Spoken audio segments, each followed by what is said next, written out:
ഈ ജമ്മു കാശ്മീരിൽ ഭീകരാക്രമണം നടത്തിയ ആ ഭീകരവാദികളെ പോരാളികളായാണ് BBC ചിത്രീകരിച്ചിരിക്കുന്നത്. ഇപ്പോൾ അവർക്കെതിരെ നിലപാട് കടുപ്പിച്ചിരിക്കുകയാണ് കേന്ദ്ര സർക്കാർ. കുറച്ച് നാളുകളായി തന്നെ BBC ഇന്ത്യക്ക് തലവേദനയാകുന്നുണ്ടോ?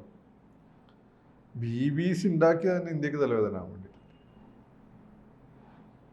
BBC ബ്രിട്ടീഷ് ബ്രോഡ്കാസ്റ്റിംഗ് കോർപ്പറേഷൻ എന്ന് വെച്ചാൽ ബ്രിട്ടീഷുകാരുടെ ഇമ്പീരിയസ്റ്റ് അജണ്ടനെ ഫർദർ ചെയ്യാൻ വേണ്ടി ഉണ്ടാക്കിയിട്ടുള്ളൊരു മീഡിയ ഹൗസാണ്. ആദ്യത്തെ മീഡിയ ഹൗസ് എന്ന രീതിയിലൊക്കെ ആദ്യത്തെ പ്രധാനപ്പെട്ട media house, state on media house എന്ന പേരിൽ അതിന് ഒരു ലോകത്തെ മഹാഭൂരിപക്ഷം രാജ്യങ്ങൾ ഇംഗ്ലണ്ടിൻ്റെ കോളനികളായതുകൊണ്ട് അവിടങ്ങളിലെല്ലാം എലീറ്റ്, ഇപ്പോഴുള്ള ഇവിടുത്തെ വലിയ തേജസ്നേഹം പറയുന്നവരുടെ ആ തന്തമാർ ബ്രിട്ടീഷ് പട്ടാളത്തിലും ഒക്കെ നിന്നുകൊണ്ട് ഇന്ത്യക്കാരെയും ബംഗ്ലാദേശിനെയും പാകിസ്ഥാനികളെയും കെനിയക്കാരെയൊക്കെ അടിച്ചമർത്തിയ ആളുകളാണ്. അവരിൻ്റെ അധികാരം വന്ന സമയത്ത് നെഹ്റുവിനൊക്കെ അവരാവശ്യമായിരുന്നു. അതുകൊണ്ട് അവരെ നിർത്തി. അവർ തന്നെയാണ് ഇന്നും ഇന്ത്യ ഭരിക്കുന്നത്, അവരാണ് അന്നും ഭരിക്കുന്നത്. അപ്പോൾ അവരുടെ ആ ക്ലാസ് ഉണ്ട്, അവരാണ് നമ്മൾ ലുട്യൻ ക്ലാസ് എന്ന് പറയുന്നത്. ഇവിടെ എലീറ്റ്, ഇംഗ്ലീഷ് സ്പീക്കിംഗ് എലീറ്റ്, റഷീദൊക്കെ കൊടുത്തു. അപ്പം ആ ഒരു എലീറ്റിനെ സംബന്ധിച്ചിടത്തോളം BBC അവർക്കൊരു നൊസ്റ്റാൾജിയാണ്. ഈ എലീറ്റാണ് നമ്മളെയൊക്കെ പഠിപ്പിച്ചിട്ടുള്ളത്. അവരുടെ ശിഷ്യന്മാരുടെ ശിഷ്യന്മാരോ അല്ല അവരുടെ ലേഖനങ്ങളൊക്കെ വായിച്ചാണ് നമ്മൾ വളർന്നിട്ടുള്ളത്. അപ്പം നമുക്കും BBC എന്ന് വെച്ചാൽ എന്താ വലിയൊരു സംഭവമാണ്. അങ്ങനെ ഒരു ഈ പറയുന്ന ബ്രിട്ടീഷുകാർ അവരുടെ സാമ്രാജ്യം തകർന്നതിന് ശേഷം നമ്മളെ മനസ്സുകളെ കീഴടക്കി ഭരിക്കാൻ അവരുണ്ടാക്കി വെച്ച ഒരു ടൂളാണ് ഇംഗ്ലീഷ്. ഈ നാട്ടിലെ ഈ ബ്രിട്ടീഷുകാർ പോയിട്ടുണ്ടെങ്കിൽ അവരുടെ സ്റ്റൂജായിട്ടെന്നുള്ള ആളുകൾ തന്നെയാണ് ഇന്നും രാജ്യത്തിൻ്റെ പല പ്രധാനപ്പെട്ട പോസ്റ്റുകളിൽ ഇരിക്കുന്നത്. അവരുടെ മക്കളെ മക്കളൊക്കെ തന്നെയാണ് നമ്മുടെ ഐക്കൺസ്. അപ്പം BBC എന്ന് പറഞ്ഞാൽ എന്തൊരു വലിയ സംഭവം എന്നുള്ള ധാരണയിൽ നിന്നാണ് ഈ ഒരു പറഞ്ഞത് ശരിയായോ എന്നുള്ളത്. പറഞ്ഞാൽ അവരുടെ കണ്ണിൽ ശരിക്കേടൊന്നുമില്ല, അല്ല അവർ ഇതിനായിട്ട് ഉണ്ടാക്കിയൊരു സാധനമാണ്. അവരുടെ അന്നപ്പത്തെ അജണ്ട എന്താണ്, ബ്രിട്ടൻ്റെ അജണ്ട എന്താണോ അത്. അല്ല, ഈ ബ്രിട്ടന്റെ അജണ്ട എന്ന് പറയുമ്പോൾ ഈ ഭീകരവാദികൾക്കെതിരാണല്ലോ എല്ലാ രാജ്യങ്ങളും. ഏത് ഭീകരവാദികൾക്കെതിരെ? ഇസ്ലാമിക ഭീകരവാദങ്ങൾക്കെതിരാണെന്നാണല്ലോ ബ്രിട്ടനും അതോടൊപ്പം തന്നെ അമേരിക്കയിൽ അവകാശപ്പെടുന്നത്. ഇസ്ലാമിക ഭീകരവാദം, ഹിന്ദു ഭീകരവാദം, അല്ലെങ്കിൽ ക്രിസ്ത്യൻ ഭീകരവാദം ഒന്നുമില്ല. ഭീകരവാദം ഒന്നേ ഉള്ളൂ, അതായത് ആളുകളെ ടെററൈസ് ചെയ്യുക എന്നുള്ളതാണ്. അപ്പം ഭീകരവാദത്തിന് എല്ലാവരും എതിരാണല്ലോ, പാകിസ്ഥാനെതിരാണ്. ഈ ഭീകരവാദം കൊണ്ട് നിങ്ങൾക്ക് ഗുണം കിട്ടിയെങ്കിൽ നിങ്ങൾ അതിനെ സപ്പോർട്ട് ചെയ്യുന്നുള്ളത്. പക്ഷെ പാകിസ്ഥാന്റെ മന്ത്രി തന്നെ തുറന്നു പറഞ്ഞിട്ടുണ്ട്, ഞങ്ങൾ ഭീകരവാദത്തെ വർഷങ്ങളായി 30 വർഷത്തിലധികമായി പിന്തുണയ്ക്കുന്നു. അവർ ഓപ്പണായി പറഞ്ഞു. അവർ പിന്തുണച്ച് ഹോം ഗ്രൗണ്ട് അല്ല, അവർ ഇന്ത്യക്കും അതേപോലെ തന്നെ അഫ്ഗാനിസ്ഥാനെതിരെയാണ്. അപ്പോൾ അവർക്കെതിരെ ഭീകരവാദം വന്നപ്പോഴാണ് അവർ ഭീകരവാദത്തിനെതിരായത്. ഇപ്പോഴും ഇന്ത്യക്കും എതിരെയുള്ള ഭീകരവാദത്തിന് അവരുടെ എതിരുമല്ല. ഇപ്പം ബ്രിട്ടനെ സംബന്ധിച്ചിടത്തോളം എന്താണ്, ഐറിഷ് ഭീകരവാദത്തിന് അവരെതിരാണ്, സ്കോട്ടിഷ് തീവ്രവാദത്തിന് അവരെതിരാണ്. എന്നാൽ സിഖ് തീവ്രവാദത്തിനോ അതല്ലെങ്കിൽ ഹിന്ദു തീവ്രവാദത്തിനോ അവരെതിരാണ്. അപ്പോൾ അടുത്ത് ഇംഗ്ലണ്ടിൽ തന്നെ പാർലമെൻറ്റിൽ നടന്നൊരു ചർച്ചയാണ്, ഹിന്ദുക്കൾ അതിവേഗം തീവ്രവാദത്തിന് വശംവദരാകും, ബ്രിട്ടൻ അടുത്ത് നേരിടാൻ പോകുന്ന ത്രെട്ട് ഹിന്ദു തീവ്രവാദമാണ് എന്ന് തോന്നുന്നു. വലിയ വിവാദമായൊരു കാര്യമാണ്. അപ്പം അവരെ സംബന്ധിച്ചിടത്തോളം സത്യത്തിലെ അബോധമൊന്നല്ലേ, ഹിന്ദുക്കൾ ഇവിടെ ആകപ്പാടെ ഒരു എന്താ പറയുക, ശ്രീലങ്കയിൽ മാത്രമാണ് ഹിന്ദു പേരുള്ള തീവ്രവാദി എങ്ങനെ കാണാൻ പറ്റും. ഹിന്ദുക്കൾ പൊതുവെ അത്തരം കാര്യങ്ങൾക്ക് അതിനൊന്നും മെനക്കെടുന്ന ആളുകളാണ്, അതിൻ്റെ ആവശ്യമില്ല. അത് തമിഴ് പുലികളെയാണ് ഉദ്ദേശിച്ചത്. തമിഴ് പുലികൾ അല്ലെ, ഹിന്ദുക്കൾക്ക് അതിൻ്റെ ആവശ്യമില്ല. കാരണം ബേസിക്കലി എവിടെ പോയാൽ നാടുമായിട്ട് ഒത്തങ്ങി ജീവിച്ചു പോകുക എന്നുള്ള ലൈൻ എടുക്കുന്ന ആളുകളാണ് ഹിന്ദുക്കൾ. അപ്പോൾ ഇവിടെ എന്തിനെ ബ്രിട്ടീഷുകാർക്കൊക്കെ എപ്പോഴും പാകിസ്ഥാനോടും ഈ മുസ്ലിം തീവ്രവാദത്തോടും അവർക്കൊരു സോഫ്റ്റ് കോർണറും. അതെന്ന് വെച്ചാൽ ഇന്ത്യ എന്നുള്ള രാജ്യത്തിൽ അവരുടെ അജണ്ട നടപ്പിലാക്കണമെങ്കിൽ ഇവരെ കൊണ്ട് പ്രശ്നങ്ങൾ ഉണ്ടായിക്കണം. അപ്പോൾ അവരെ മാത്രം തീവ്രവാദികളാക്കണം, അപ്പോൾ ഹിന്ദുക്കളെ കൂടി അങ്ങ് തീവ്രവാദികളാക്കാന്നുള്ള രീതിയിലാണ് ഇപ്പോൾ ഇംഗ്ലണ്ടിൻ്റെ സ്റ്റാമ്പൊക്കെ വന്നതിന് ശേഷം. സുനക്കിനും അത് വൈദ്യുതി കൂടുതലായിട്ടൊന്നും അതിൽ ചെയ്യാൻ പറ്റില്ല. കാരണം സുനക്ക് ചെയ്ത് കഴിഞ്ഞാൽ അയാൾ ഇന്ത്യക്കാരനായതുകൊണ്ടാണെന്ന് പറയും. മാത്രമല്ല സുനക്ക് സത്യത്തിൽ പ്രധാനമന്ത്രിയായ ഇന്ത്യക്കാർക്ക് ദോഷമാണ് ചെയ്തിരിക്കുന്നത്. കാരണം ഇന്ത്യക്കാരൻ പ്രധാനമന്ത്രിയായത് ഇന്ത്യക്കാരോട് ഭയങ്കര വെറുപ്പായി തുടങ്ങി, നമ്മളെ തീവ്ര വലതുപക്ഷത്തിനുള്ളിൽ. ഇതൊക്കെ ഒരു പ്രോബ്ലമാണ്. അപ്പോൾ ഈ ബ്രിട്ടനെ സംബന്ധിച്ചിടത്തോളം അല്ലെങ്കിൽ BBC സംബന്ധിച്ചിടത്തോളം അവർ മുസ്ലിം തീവ്രവാദത്തോട് അവർക്കൊരു ഇസ്ലാമിക തീവ്രവാദം, എസ്പെഷ്യലി ഇന്ത്യ വിരുദ്ധ തീവ്രവാദ പ്രസ്ഥാനങ്ങളോട് അവർക്കൊരു സോഫ്റ്റ് കോർണറാണ്. അതോടൊപ്പം തന്നെ ഇന്നലെ തന്നെ ഒരു 16ലധികം പാകിസ്ഥാനിൽ നിന്നുള്ള യൂട്യൂബ് ചാനലുകൾ നിരോധിച്ചിട്ടുണ്ട്.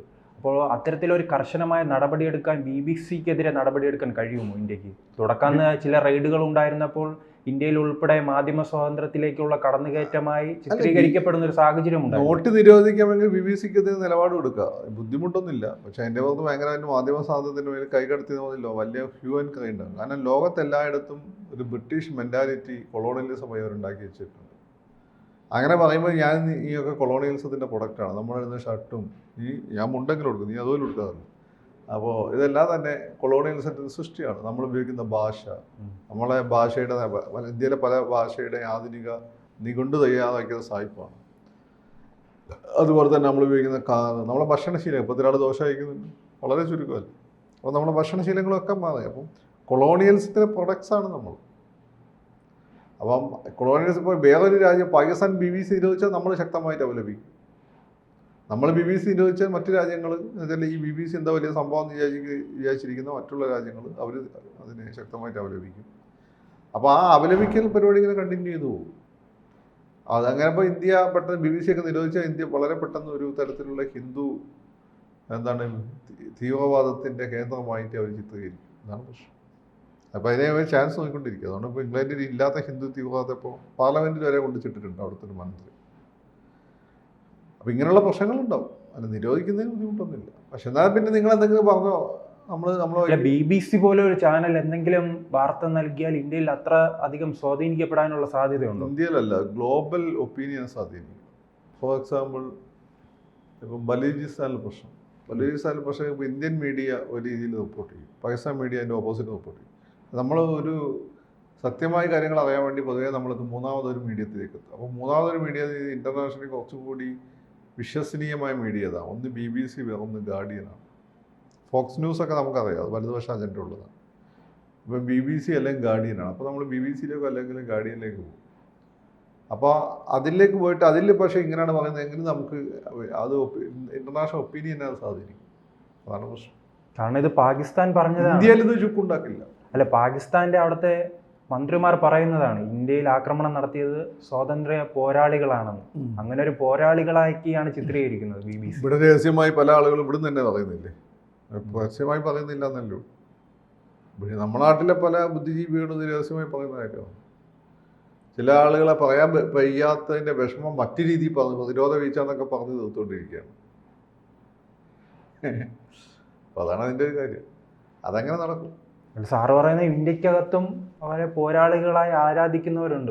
ആരാധനയ്ക്കല്ല, പോരാളികൾ കരുതുന്നവരുണ്ട്. അത് നീ ന്യൂസൊക്കെ എടുത്തു, അവരൊക്കെ തന്നെയല്ലേ ഇപ്പം രാജ്യത്തൊരു ഭീകരാക്രമണം ഉണ്ടായി. നീ മേടിച്ചാലും ഞാൻ മേടിച്ചാലും മോഡി മേടിച്ചാലും രാഹുൽ ഗാന്ധി മേടിച്ചാലും സംഭവിക്കും. ഇത്രയും വലിയ രാജ്യമാണ് അമേരിക്ക, സംഭവിക്കുന്നില്ല ഇത്രയും സർവൈലൻസ് ഉണ്ടായിട്ട്. എന്നിട്ട് ഇതിൻ്റെ പിന്നിൽ ഉള്ള എന്താണ് മറ്റേ സാധനം സുരക്ഷാ വീഴ്ച. അതായത് പിന്നെ അന്വേഷിച്ചാൽ പോരെ, ആദ്യം പ്രശ്നം ഹാൻഡിൽ ചെയ്യാല്ലേ. അവരുടെ ഉദ്ദേശം എന്താ? അവരുടെ ഉദ്ദേശം ഇത് ഇന്നും തുടങ്ങിയത്. അത് മോഡിക്കെതിരെയുള്ള പ്രശ്നമൊന്നുമല്ല, ഇത് പണ്ടേ ഉള്ളതാണ്. കോൺഗ്രസ് ഭരിക്കുമ്പോഴൊക്കെ തന്നെ ബംഗ്ലാദേശ് യുദ്ധകാലത്ത് ഇവരുടെ പ്രശ്നം എന്തായിരുന്നു? ഇവിടുത്തെ നിലപാടെന്താണ്? പാവ്യം പാകിസ്ഥാനെ രണ്ടാക്കുകയും തിരിക്കുന്ന ഇന്ദിരാഗാന്ധി എന്ന് പറഞ്ഞുകൊണ്ട് രഹസ്യമായി പറഞ്ഞ ആളുകളില്ലേ അവർ? അന്നത്തെ പത്രമൊക്കെ എടുത്തു നോക്കി, ചില ആളുകളുടെ പത്രങ്ങളും പത്രമൊന്നുമില്ല അവർക്ക്, വാരിയൊക്കെ എടുത്തു നോക്കും, അപ്പോൾ മനസ്സിലാവും. അപ്പോൾ ഇതൊരു പുതിയ കാര്യമല്ല. ഇപ്പം BBC പറയുന്നതെന്നുള്ളത് BBC അങ്ങനെ ആരാധിക്കുന്നതുകൊണ്ടാണ് ഞെട്ടല്. എനിക്കൊന്നും ഇപ്പം BBC-യോട് അങ്ങനെ ആരാധനയില്ല, അതുകൊണ്ട് എനിക്കോട്ട് ഞെട്ടലുമില്ല. അപ്പോൾ അവരെ സംബന്ധിച്ച് അവരുടെ അജണ്ടയാണത്, അവരുടെ ഇൻട്രസ്റ്റ് ഫർദർ ചെയ്യുന്നുണ്ട്. അതിനവർക്ക് മുസ്ലിം തീവ്രവാദത്തെ അവർ സപ്പോർട്ട് ചെയ്യുന്നുണ്ട്. എന്നാൽ ഇത് ഐറിഷ് തീവ്രവാദത്തെ പറ്റി പറയില്ല. ഐറിഷ് പോരാളികളല്ലല്ലോ, തീവ്രവാദികളാണല്ലോ. വൈ? അയർലൻഡ് അവരുടെ നാട്ടിലുള്ള പ്രശ്നമാണ്. സ്കോട്ടിഷ് ദേശീയവാദം പിന്നെ ഈ പറയുന്നതിനെ പോരാട്ടമല്ലല്ലോ, തീവ്രവാദമല്ലേ. എന്താണ്? അപ്പോൾ അതാണ് അതിൻ്റെ പ്രശ്നം. അപ്പോൾ അതുകൊണ്ട് ഇതൊന്നും കേട്ട് നമ്മൾ കുലുങ്ങേണ്ട ആവശ്യമൊന്നുമില്ല. അവരുടെ പണ്ടത്തെ അജണ്ടയാണ്. ഇന്ദിരാഗാന്ധിനെ സിഖ് തീവ്രവാദികളായ പോരാളി എന്ന് വിളിച്ചിട്ടുണ്ട്. പിന്നല്ലേ ഇവരൊക്കെ അല്ലേ സപ്പോർട്ട് ചെയ്ത് കൊടുത്തുകൊണ്ടിരുന്നത്. അങ്ങനെയല്ലേ കനിഷ്ക ഫ്ലൈറ്റ് സ്ഫോടനമാണ്. എത്ര ഇൻ്റലിജൻസ് റിപ്പോർട്ട് ഉണ്ടായിരുന്നത്. അവസാനം ഓടി വന്ന് കയറെടുത്തനാണ് അവനെ പ്ലാൻ ചെയ്തത്. അവനതിൽ ആ ഫ്ലൈറ്റിലോട്ട് കയറിയതുമില്ല. അത് നമ്മൾ ജസ്റ്റ് ഒന്ന് അന്വേഷിച്ചാൽ പറയുന്നത് വൈ ഇത് ചെയ്തില്ല. ഇതൊക്കെ ഇവരൊക്കെ എല്ലാം കൂടി അറിഞ്ഞുകൊണ്ടുള്ളൊരു കമ്പനി. അതിൻ്റെ ഫൈറ്റ് ചെയ്ത് നിൽക്കണം, ഇന്ത്യ ഒരുമിച്ച് നിൽക്കണം. ഇന്ത്യ ഇപ്പോഴത്തെ പോക്കണ്ടിൽ ഒരുമിച്ച് നിൽക്കുന്ന ഒരു ഫീലും എനിക്കില്ല. തീവ്രവാദി ആക്രമണം വന്ന് 10-24 സിവിലിയന്മാർ കൊല ചെയ്യപ്പെട്ട് 28 സിവിലിയൻസ് കൊല ചെയ്യപ്പെട്ടിട്ട് അവിടെ സുരക്ഷാ വീഴ്ച മറ്റേത് മോശം വന്നുകൊണ്ടിരിക്കുകയാണ്. അതായത് സുരക്ഷാ വീഴ്ച ഉണ്ടെങ്കിൽ അത് ഗവൺമെൻറ് അന്വേഷിച്ചുള്ളൂ, അവരെ തന്നെ നടപടി എടുത്തോളൂ. ഇവിടെ നാട്ടുകാരുടെ പറഞ്ഞിട്ട് ഇത് നമ്മളുണ്ടാക്കിയാന്നുള്ള ഫീൽ ഉണ്ടാക്കി തീർക്കുന്നതിൻ്റെ ആവശ്യം എന്താ? What's a motive behind it? ഇത് ഇവർ മാത്രമല്ല, ഇപ്പം പറയുന്ന ആളുകൾ മാത്രമല്ല, പൊതുവേഷത്തിരുന്ന സമയത്ത് BJP ചില സമയത്തൊക്കെ അത് വന്നിട്ടുണ്ട്. ആദ്യം ബിഹേവ് ചെയ്യാൻ പഠിക്കും. ഒരു രാഷ്ട്രം എന്ന രീതിയിൽ പ്രതിസന്ധി ഘട്ടത്തിൽ എല്ലാവർക്കും ഒരുമിച്ച് നിൽക്കാൻ പഠിക്കും. നാട്ടുകാരെ ബോധിപ്പിക്കാൻ വേണ്ടി ഒരുമിച്ച് നിൽക്കുക, ഉള്ളിൽ കൂടെ കത്തിയുടെ സൈഡിൽ കൂടെ കയറ്റുകയും ചെയ്യരുത്. മനസ്സിലായി? കൂടുതൽ വാർത്തകളും വിശേഷങ്ങളും നിങ്ങളിലേക്ക് എത്താൻ ABC മലയാളം സബ്സ്ക്രൈബ് ചെയ്യുക, ബെൽ ബട്ടണും അമർത്തുക.